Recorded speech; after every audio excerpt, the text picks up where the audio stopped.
Yeah, so the police believe that the alleged killer knew the two deceased. The information is that all three knew each other through an encampment that they all lived at in Barrie. Now, whether the accused knew these two deceased or not, it really does not affect the investigation. It still will continue the same way, where the police will collect their evidence and put the pieces of this case together as they present this case to a Crown attorney. Okay, so police stop short of, I guess, releasing a motive. Let's talk about that, as well as the possibility that there could be other victims.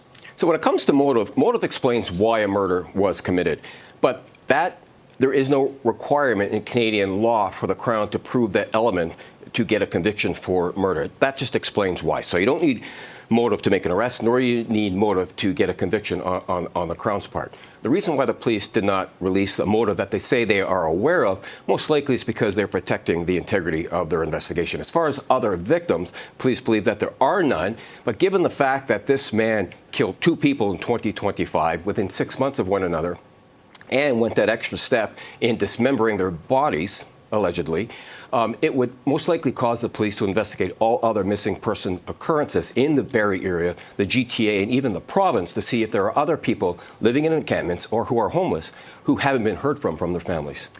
Steve, this is a story and a case that's gripped the city of Barrie for almost a month now. And for weeks, people in that community were looking for answers. How important do you think it is for investigators to finally come to the public saying, here's what we know? Yeah, great question. And I think that was one of the reasons behind this press conference today. It was to reassure the community that the police are out front and center. They are conducting this investigation. And in fact, they have somebody in custody now who they believe is responsible for two homicides. Okay, so what's next, Steve?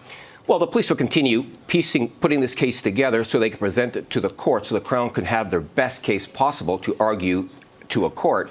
But again, I do think that they will investigate all their missing persons occurrences, especially when it comes to those that are homeless, not only in Barrie, but in the province, let's say, and especially if they were known to this man, if any other people who are homeless and are missing were associated to this accused. It's got to be looked at just to make sure that nothing else has happened. That police work will continue. Steve Ryan reporting live in studio. Steve, thanks so much for this. Thanks, Steve.